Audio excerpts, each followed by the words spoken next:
আজ আপনাদের সাথে ফুলকপির পকোড়ার রেসিপি শেয়ার করব।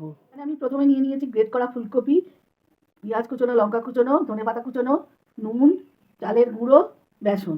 প্রথমে গ্রেট করা ফুলকপিটা নিয়ে নিলাম, এবার পেঁয়াজ কুচোনো, লঙ্কা কুচোনোটা দিলাম, ধনেপাতা কুচিগুলো দিলাম, এবারে নুনটা দিয়ে দিলাম, এবার চালের গুঁড়ো দিলাম, এবার বেসনটা দিয়ে দিলাম। এবার সবগুলো একসাথে মাখিয়ে নিয়ে অল্প জল দিয়ে মাখিয়ে নিলাম। এবার আমি ফ্রাইং প্যানে সর্ষের তেল গরম করতে দিলাম।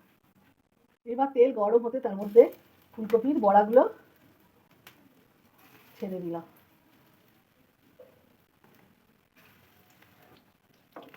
সব ফুলকপির বড়াগুলো এবার ভাজতে দিয়ে দিয়েছি। একটু ভাজা ভাজা হলে একটু পরে এগুলোকে উঠে দেবো।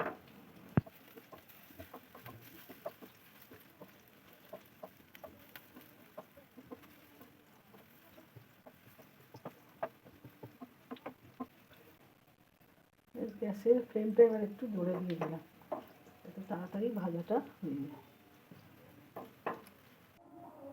এই যে তৈরি হয়ে গেল মুচমুচে টেস্টি ফুলকপির পকোড়া। রান্নাটি অবশ্যই ট্রাই করে দেখবেন এবং ভালো লাগলে আমাকে কমেন্টে জানাবেন।